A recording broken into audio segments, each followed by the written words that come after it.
नमस्कार, आप देख रहे हैं अपना उत्तर प्रदेश। मैं हूं आपके साथ सचिन चौहान। उप मुख्यमंत्री ब्रजेश पाठक ने सपा सुप्रीमो अखिलेश यादव पर कटाक्ष किया है। उन्होंने तंज कसते में कहा कि यूपी की जनता कभी भी समाजवादी पार्टी को माफ नहीं कर पाएगी। उन्होंने आगे कहा कि सपा सरकार में गुंडों का राज हुआ करता था। केवल आगरा एक्सप्रेसवे में जर्मनी से आए मेंबर पार्लियामेंट राहुल कुमार जी का मैं स्वागत करता हूं।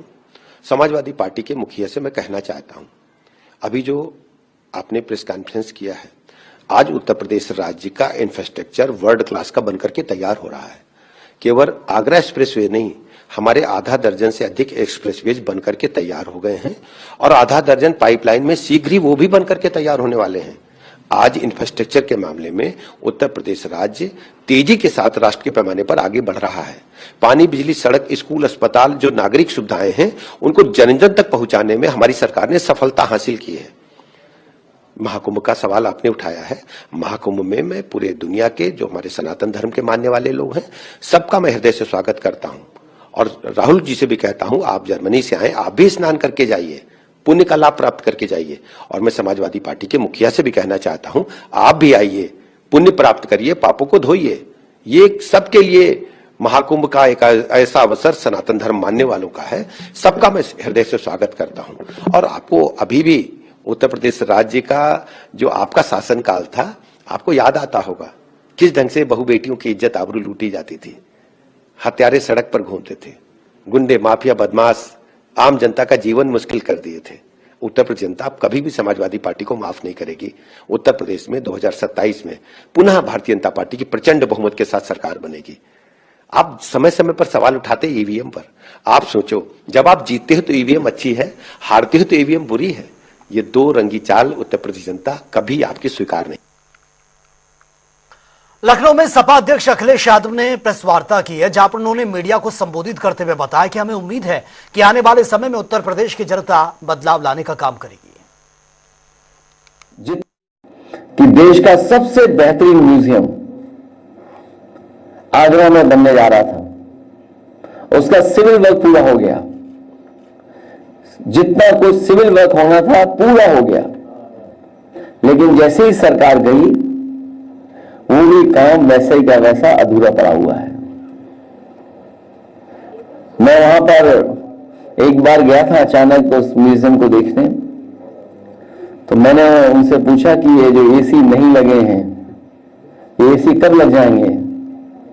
उसने कहा कि ये तो एसी खुले ही नहीं, इनकी वारंटी अपने आप खत्म हो गई है। तो वो जर्मनी के और बाद में कुछ वर्षों के बाद, पिछले वर्ष 24 से पहले, डेविड चिपरफील्ड जो बहुत बड़े आर्किटेक्ट थे, यूरोप का सबसे बड़ा अवार्ड मिला था। इन बातों को मैं इसलिए बता रहा हूं कि जब बाहर हम लोग जाते हैं तो बहुत कुछ सीखने को मिलता है कि दुनिया कहां पहुंच गई है और हम कहां उलझे हुए हैं। हमें उम्मीद है आने वाले समय में उत्तर प्रदेश की जनता बदलाव लाने का काम करेगी और एक बार फिर हम लोग विकास के रास्ते पे, खुशहाली के रास्ते पर जाएंगे। प्रदेश सरकार दिव्य और भव्य कुंभ की परिकल्पना को साकार करने के लिए प्रयागराज के अरैल गंगा घाट पर एक अद्भुत आध्यात्मिक पार्क यहां पर बनाया गया और उसमें भारत के नक्शे में 12 ज्योतिर्लिंगों और प्रमुख मंदिरों की सुंदर प्रकृतियां दर्शाई गई हैं। पौराणिक मान्यताओं के अनुसार यही समुद्री मंथन से निकले अमृत की बूंद गिरी थी और इस पार्क में समुद्र मंथन और सृष्टि के पहले यज्ञ का दृश्य भी बखूबी तरीके से दर्शाया गया है। इसी पर हमारे संवाददाता ने एक रिपोर्ट तैयार की है, यह रिपोर्ट देख लेते हैं। प्रयागराज महाकुंभ के अवसर पर प्रदेश सरकार लगातार तमाम सुविधाएं दे रही है। ऐसे में जो है प्रयागराज के अंदर जो है अरैल इलाके में जो है शिवालिक पार्क का स्थापित किया गया है। इसमें 12 ज्योतिर्लिंग, जिन ज्योतिर्लिंगों के दर्शन करने के लिए लोग करोड़ों रुपए हर साल खर्चा करके पहुंचते हैं और देश की तमाम अर्थव्यवस्था पर इसका जो है फायदा भी मिलता है। तो ऐसे ही सारे 12 ज्योतिर्लिंग सहित जो है 10 अन्य जो है महत्वपूर्ण मंदिर जो देश के अन्य अन्य राज्यों के हैं, यहाँ बनाए गए हैं और इसको लेकर के यहाँ पर काफी कौतूहल भी। आज जो है रविवार का दिन है, टिकट भी आज 2 गुना है, फिर भी बहुत से लोग यहाँ आ रहे हैं और मंदिरों में दर्शन कर रहे हैं। अब मैं श्याम कुशवाहा से यही कहूंगा कि एक बार मंदिरों के भी दर्शन लोगों को भी करा दें, किस तरह जो है बैद्यनाथ मंदिर, काशी विश्वनाथ मंदिर और जितने भी ज्योतिर्लिंग हैं यहाँ पर बनाए गए हैं और उन ज्योतिर्लिंगों की बड़ी तादाद में लोग दर्शन कर रहे हैं। बच्चे भी उत्साहित हो रहे हैं और यहाँ पर उज्जैन का महाकालेश्वर मंदिर भी है। और जो सबसे बड़ी बात है कि जहाँ कैलाश मंदिर, बहुत दूर तक कैलाश मंदिर, जहाँ मल्लिकार्जुन टेम्पल जो है और जो राधा स्वामी टेम्पल, इन मंदिरों को जाने के लिए भी लोग बहुत परेशान होते हैं, वो भी यहाँ पर जो दर्शन कर सकेंगे। और ये ऐसा इलाका है कि जहाँ पर जो है सब एक साथ मंदिरों को बना करके लोगों को एक ही परिसर में सब कुछ दिखाया गया है। और इन मंदिरों में जो है लोग आते हैं, इनके बारे में यहाँ दिखाया भी गया है। किस तरह एक बोर्ड दिखा, जैसे हम ओंकारेश्वर मंदिर कहाँ है, इसकी क्या है, QR कोड लोग स्कैन करके जान सकते हैं कि इस मंदिर का इतिहास क्या है। नर्मदा नदी के पास बदायूं मानदाता द्वीप स्थित है, तो ये सब यहाँ पर इसकी जानकारी दी गई है। लगातार जो है लोग आ रहे हैं यहाँ पर, और जो है इनको एहसास भी हो रहा है लोगों को यहाँ पर कि किस तरह जो है लोगों को आने के बाद क्या क्या लगता है। मैं जब बच्चों से जानूंगा कैसा लग रहा है, आपको बताइए कैसा लगा भाई साहब मैं यहाँ पे? बहुत ही बेहतरीन बनाया गया है। हम लोग तो कभी सोच भी नहीं सकते थे कि इतना कहाँ से आए आप खूबसूरत। हम लोग रांची झारखंड से आए हैं। तो कैसा लगा आपको ये पूरा? जबरदस्त, एकदम यूनिक है, यूनिक कॉन्सेप्ट है। और जिस मटेरियल से ये बनाया गया है, आई थिंक कि बहुत ही जबरदस्त है। अच्छा, सबको एक बार आना चाहिए यहाँ पे और चीजों को समझना चाहिए, देखना चाहिए। Thank you. चलिए देखिए, आपको बेटा कैसा लगा ये? बहुत अच्छा जगह है, सबको आना चाहिए। और क्लीन प्लेस है और बहुत पीस है, नाइस है, और देखने में भी सब अच्छा है। जो लोग नहीं जा पाते हर जगह, वो लोग यहाँ से एक मिनिएचर जगह देख सकते हैं। बहुत अच्छा जगह है। तो देखिए, बच्चे भी खासे उत्साहित हैं और जो श्रद्धालु बाहर से आए हैं वो भी बहुत उत्साहित हैं। तो ये 12 ज्योतिर्लिंग यहाँ पे एक साथ मिल जाने से, इनके दर्शन एक साथ होने से लोगों को काफी जो सुकून मिलता है। और राहत की बात यह है कि एक ही जगह, एक ही प्रांगण में ये 22 मंदिरों को दर्शन करें। सरकार ने करीब 20 करोड़ से ज्यादा खर्चा किया है। और ये जो है, ये मंदिर जितने भी बनाए गए हैं, जो पुराने लोहे, जो बेकार जो है आयरन था, उसके कास्ट आयरन से बनाए गए हैं। और इस बेकार लोहे से, कबाड़ से बने हुए मंदिरों का ये स्वरूप एकदम मूल स्वरूप जैसा ही है। और इनको जो है एकदम उन मंदिरों का प्रतिरूप कहा जा सकता है। जो मंदिर जैसे जिसने देखा, दर्शन किए हैं, तो उसको पता चलेगा। अगर यहाँ बनारस वो प्रयागराज आता है तो वाराणसी का काशी विश्वनाथ मंदिर कैसा है, सेम उसको यहाँ पर दिखाई देगा। और जो लोग यहाँ पे आ रहे हैं, मैं और कुछ लोगों से भी जानना चाहूंगा कि ये कैसा जो है उनको एहसास हो रहा है यहाँ पर आने से, और किस तरह जो है ये मंदिरों का एहसास कर रहे हैं आप यहाँ के। कहाँ जाए आप? यही इलाहाबाद से। कैसा लगा आपको ये मंदिर? अच्छा लग रहा है, बहुत अच्छा लग रहा है। सरकार का प्रयास अच्छा है, ये लोग कह रहे हैं। मैं आपसे जानूंगा, आपको कैसा लगा ये? बहुत अच्छा लगा सर। ऐसा प्रतीत हो रहा है जैसे सचमुच में ऐसा ही यहीं पे विद्यमान है। तो देखिए, ये कैसा बनारस में काशी विश्वनाथ मंदिर दिखाई देता, वैसे सेम उनको यहाँ प्रयागराज में दिखाई दे रहा है। और इसको लेकर के लोग जो है प्रसन्न भी हैं और उत्साहित भी हैं कि किस तरह जो है यहाँ करके एक ही प्रांगण में उन्हें 12 ज्योतिर्लिंग का एहसास हो रहा है और उनके दर्शन हो रहे हैं। ज्योतिर्लिंग में किस तरह जो, देखिए बहन जी भी, इनसे भी जानूंगा, आपको कैसा लगा ये यहाँ पे दिखा? बहुत अच्छा लगा। कहाँ गए आप? इलाहाबाद, प्रयागराज से। ये प्रयागराज की हैं, जो उनको भी यहाँ बहुत अच्छा लगा बता रही हैं।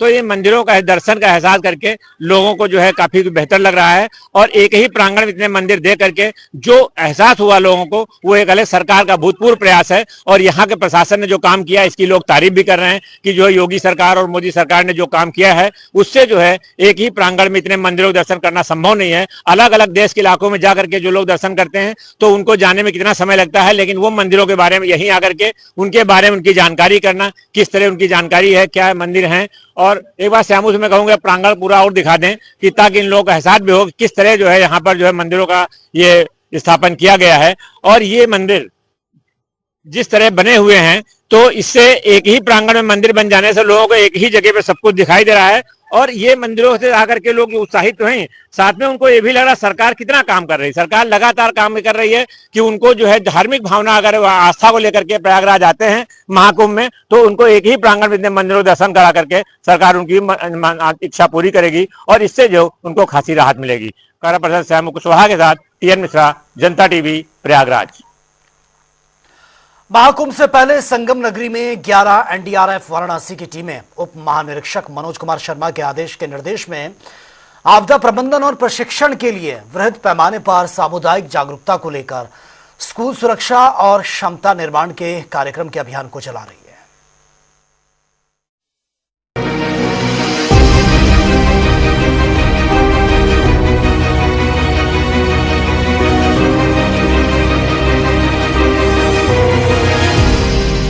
आज 28 दिसंबर 2024 को राष्ट्रीय आपदा मोचन बल की टीम 11J टीम कमांडर निरीक्षक अनिल कुमार व अन्य टीम के द्वारा पक्का घाट संगम प्रयागराज में लगभग 90 नाविक जल आपदा बचाव की प्रशिक्षण कार्यक्रम आयोजित किया गया। कार्यक्रम में आगामी महाकुंभ को देखते हुए पानी में डूबने से कैसे बचें तथा आने वाले श्रद्धालुओं को कैसे ध्यान में रखें, CPR देने का तकनीक, इम्प्रोवाइज राफ्ट बनाने की तकनीक व अस्पताल ले जाने पूर्व चिकित्सा आदि की जानकारी दी गई। साथ ही दुर्घटना में घायल व्यक्ति को इम्प्रोवाइज मेथड से एक स्थान से दूसरे स्थान ले जाने, स्ट्रेचर बनाना, फर्स्ट एड देना, सर्पदंश के समय उपचार देने के तरीके शामिल थे। आपदा प्रबंधन जागरूकता अभियान के तहत आपदाओं से बचने व उसके नुकसान को कम करने के तरीके बताए गए तथा करीब 90 स्थानीय नाविक को जल आपदा बचाव की प्रशिक्षण दिया गया तथा सभी लोगों को प्रमाण पत्र प्रदान किया गया। कार्यक्रम में जल पुलिस प्रभारी जनार्दन जल पुलिस बल के साथ तथा विभिन्न घाटों में नाव चलाने वाले आम नागरिक उपस्थित थे। हमारा उद्देश्य ये था कि इतनी बड़ी संख्या में, लाखों करोड़ों की संख्या में यहाँ पर श्रद्धालु स्नान करने आएंगे तो किस तरीके से दुर्घटना से बचा जा सके, ये इनके साथ चर्चा की गई, इनको बताया गया। और अगर कोई दुर्घटना हो जाती है तो उसमें बिना पैनिक किए हुए किस तरीके से NDRF, जल पुलिस और जो अन्य संस्थाएं हैं वो किस तरीके से इनको सहयोग प्रदान करें, इसके बारे में बताया गया। लाइफ जैकेट किस तरीके से उपयोगी है जीवन बचाने के लिए, जो हमारे नावों पर बाहर से आने वाले श्रद्धालु हैं उनके बारे में समझाया गया। और अगर कोई दुर्घटना हो जाती है तो डूबते व्यक्ति को कैसे हम सहारा दें, कैसे उसकी जान बचाएं और कैसे जो लोकल संसाधन हैं या जो सामग्री यहाँ से प्रशासन के द्वारा या इनकी बोटों पर होती है, जैसे ट्यूब हैं, लाइफ बॉय वगैरह हैं, उनका कैसे उपयोग किया जाए, ये यहाँ पर सारा बताया गया। महाकुंभ 2025 को लेकर जहां भव्य द्वीप बनाने के लिए सरकार हर संभव कोशिश कर रही है और बात करें तो महाकुंभ भव्य द्वीप के साथ सुरक्षित करने की भी तैयारी है। ऐसे में जहां 11 NDRF की टीम ने पक्के घाटों पर नाविकों को प्रशिक्षण दिया है कि कैसे CPR अगर किसी तरह की आपात स्थिति होती है और नाविक नाव चलाते समय अगर श्रद्धालु डूबते हैं तो उनको किस तरह से बचाना है और कैसे उन्हें CPR देना है, उनकी कैसे सुरक्षा करनी है। इसके लिए NDRF 11 बटालियन वाराणसी ने पूरी तरह से नाविकों को प्रशिक्षण दिया है और खास ये प्रशिक्षण लगातार पक्के घाटों पर NDRF के द्वारा चलाया जा रहा है और विभिन्न एजेंसियां भी इसमें पूरी तरह से सुरक्षित कुंभ बनाने के लिए जुटी हैं और अपनी अपनी तरफ से तैयारियां कर रही हैं। अगर कोई आपात स्थिति हो तो उससे कैसे बचा जाए और कैसे श्रद्धालुओं को बचाया जाए। वीडियो जर्नलिस्ट सामू कुशवाहा के संग कुंभ नगरी से सैयद मोहम्मद आमिर, प्रयागराज। अयोध्या में रामलला की प्राण प्रतिष्ठा को लेकर 1 साल पूरा होने को है, जिसको लेकर तैयारियां जोरों शोरों पर हैं।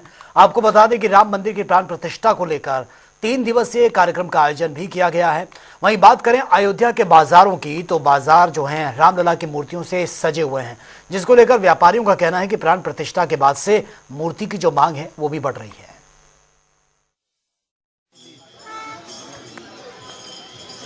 उत्तर प्रदेश के अयोध्या में भगवान राम की मूर्ति की स्थापना का 1 साल पूरा होने वाला है। इस खास मौके पर भगवान राम की मूर्तियों की बिक्री काफी बढ़ गई है। दुकानदारों का कहना है कि भक्त अब मंदिर के मॉडल के बजाय इन मूर्तियों को ज्यादा खरीद रहे हैं, जबकि पहले मंदिर के मॉडल की मांग ज्यादा थी। जब से रामलला की स्थापना हुई है तब से अयोध्या में राम जन्मभूमि रामलला की फोटो जो है मूर्तियाँ फोटो बहुत बिक्री है। इससे अयोध्या के व्यापारियों की चांदी हो गई और व्यापारी भी बहुत खुश हैं और व्यापार में काफ़ी वृद्धि हुई है। तब से 1 साल विराजमान होने को कैसा लगा? बहुत खुशी की बात है अयोध्या के लिए कि 1 वर्ष होने को है और इसके साथ साथ रामलला का फोटो प्रतिमा की बिक्री भी बहुत तेज़ी में है।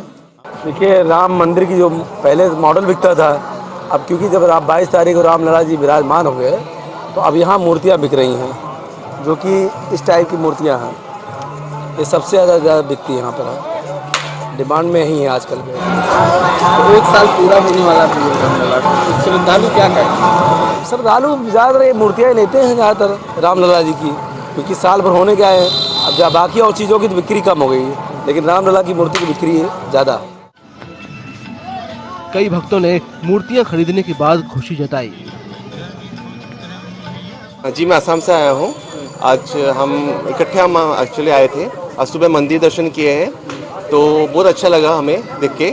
और मैं ये बताना चाहूँगा कि मंदिर का जो आर्किटेक्चर है, जो इतने वेल डिज़ाइन तरीके से बनाया गया है, अभी कंटिन्यू है, कंस्ट्रक्शन चल रहा है, लेकिन मैं इतना कह सकता हूँ कि ये वन ऑफ द बेस्ट मतलब टेम्पल इंडिया का बनने जा रहा है।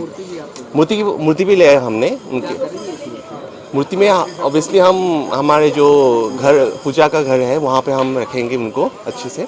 आज सुबह यहाँ पे पधारे, फिर हमने मंदिर भी दर्शन किए, रामलला के जो मूर्ति है वहाँ मंदिर के अंदर वो भी दर्शन किए, और दर्शन करने के बाद अभी हम थोड़ा सा मार्केट में हैं और फिर यहाँ से रामलला की मूर्ति ली है और फिर यहाँ से यही सारी मेमोरीज हम लेके जा रहे हैं। ये मूर्ति क्या करेंगी अपने घर पे? हाँ जी, हमारा जो जहाँ पे हम भगवान जी को रखते हैं ना, हमारा मंदिर है घर में, वहाँ पे हम स्थापित करेंगे, ऐसा हमने सोचा है। इसी साल 22 जनवरी को अयोध्या के नए राम मंदिर में भगवान राम की मूर्ति की स्थापना की गई थी। और कन्नौज के लच्छीराम नगला गांव से एक दर्दनाक घटना सामने आई है, जहां एक तरफा प्रेम प्रसंग के चलते छात्र ने साथ पढ़ने वाली छात्रा को खेत में बुलाकर उसको गोली मार दी है और फिर खुद को भी गोली मार दी है। छात्रा की मौके पर ही मौत हो गई, जबकि छात्र की हालत नाजुक बताई जा रही है। छिबरामऊ क्षेत्रांतर्गत ग्राम लच्छीराम नंगला में एक लड़के द्वारा एक लड़की को गोली मार के हत्या कर देने और अपने आप को भी गोली मारने के संबंध में सूचना प्राप्त हुई थी। तत्काल मौके पे पुलिस पहुंची, फील्ड यूनिट को भी बुलाया गया, विधिक कार्रवाई की जा रही है। इसमें जो लड़का है उसका नाम आकाश है, ये बीएससी फर्स्ट ईयर में पढ़ता है। उसी के कॉलेज में पढ़ने वाली लड़की को इसने इस ग्राम में बुलाया था खेतों में, जहाँ पे इसने गोली लड़की को मारी है और लड़की की मृत्यु हो गई है। अपने आप को भी गोली मारी है। इसकी स्थिति गंभीर है, जिसे तिरवा मेडिकल कॉलेज में इलाज हेतु भेजा गया है। मौके से एक तमंचा, 2 खोखा कारतूस और एक जिंदा कारतूस भी बरामद हुआ है और लड़की की बाइक और लड़की की साइकिल भी यहाँ से मिली है। इसमें अग्रिम विधिक कार्रवाई की जा रही है। और अब बात होगी तमाम खबरों की ताबड़तोड़ अंदाज में। गाजीपुर में बदमाशों ने की है किन्नर को गोली मारी है। 4 बदमाशों ने घटना को अंजाम दिया। वारदात को अंजाम देने के बाद बदमाश मौके से फरार। अज्ञात बदमाशों की जांच की ड्यूटी है।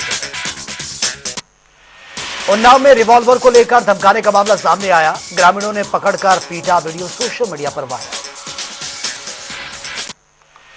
ललितपुर में स्वास्थ्य विभाग की बड़ी लापरवाही सामने आई। मृतक के परिजनों ने शव को वाहन को धक्का देकर स्टार्ट करने की कोशिश की। आजमगढ़ के हॉस्पिटल में जमकर बवाल हुआ। अस्पताल संचालक और तीमारदारों में जमकर चले लाठी डंडे। एफआईआर दर्ज कर जांच में जुटी है। अलीगढ़ में पुलिस की बड़ी कार्रवाई। मुठभेड़ के दौरान 2 शातिर गौ कशों को पुलिस ने गिरफ्तार किया। सर्विलांस टीम की मदद से पुलिस को मिली बड़ी सफलता। अलीगढ़ में हुआ भीषण सड़क हादसा। ट्रक ने बाइक सवार युवक को मारी है जबरदस्त टक्कर। बाइक सवार की मौत, आरोपी ट्रक चालक मौके से फरार। अलीगढ़ में आरएसएस ने किया बाल पथ संचालन का आयोजन। संचालन की शुरुआत भारत माता को पुष्प अर्पित कर और दीप प्रज्वलित करके की। बाराबंकी में महिला हत्याकांड का 10 घंटे में खुलासा। पुलिस ने आरोपी को किया गिरफ्तार। हत्या में प्रयुक्त चाकू भी बरामद। पीलीभीत में तेज रफ्तार कार का कहर देखने को मिला। 2 अलग अलग घटनाओं में लगभग 5 लोग गंभीर रूप से घायल। फिरोजाबाद में पुलिस को मिली बड़ी सफलता। कई मस्जिदों से उतरवाए गए लाउडस्पीकर। शिकायत मिलने के बाद बड़ा। फर्रुखाबाद पहुंचे सांसद मुकेश राजपूत, जहां उनकी लोगों ने भव्य स्वागत किया। इस दौरान उन्होंने कांग्रेस नेता राहुल गांधी पर जमकर निशाना साधा। महोबा में स्वर्गीय डॉक्टर मनमोहन सिंह के योगदान को लोगों ने याद किया। स्थानीय लोगों ने की उनकी नीतियों की जमकर तारीफ। मैनपुरी में पुलिस के अभियान के दौरान बड़ी सफलता। 41 वारंटियों को गिरफ्तार किया गया। लंबे समय से फरार चल रहे। फर्रुखाबाद में सपा प्रमुख अखिलेश यादव के डॉक्टर से इलाज करवाने की सलाह पर सांसद मुकेश राजपूत ने किया जुबानी हमला। उन्हीं से कराया अपने दिमाग का इलाज। सहारनपुर में पुलिस को मिली है बड़ी सफलता। 25,000 के नामी बदमाश को किया गिरफ्तार। पीलीभीत में संदिग्ध परिस्थितियों में रेलवे क्रॉसिंग के पास छात्र का पड़ा मिला शव। सूचना पर पहुंची पुलिस ने शव को पोस्टमार्टम के लिए भेजा। जांच जारी, परिवार में मांग। फर्रुखाबाद में सांसद मुकेश राजपूत ने सपा प्रमुख अखिलेश यादव पर जमकर साधा निशाना।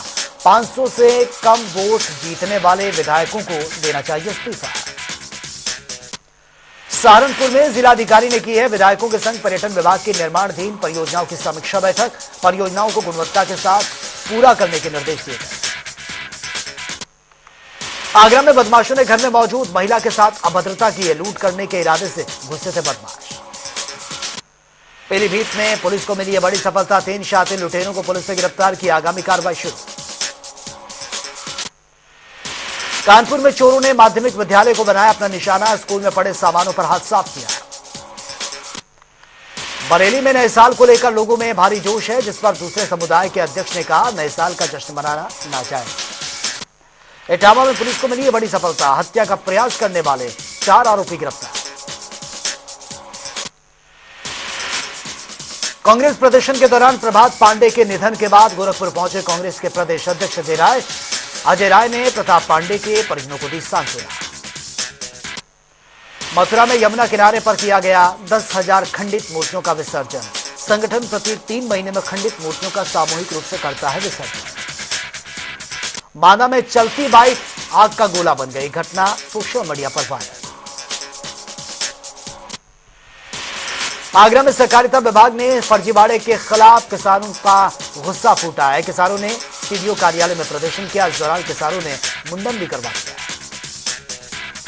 बाराबंकी में पुलिस ने बुजुर्ग महिला के हत्याकांड का खुलासा किया। वारदात में शामिल दंपत्ति को गिरफ्तार किया। आरोपियों के कब्जे से मृतका का मोबाइल फोन बरामद। तो फिलहाल इस बुलेटिन में मेरे साथ इतना ही, लेकिन तमाम खबरों के लिए आप बने रहिए जनता टीवी के साथ। नमस्कार।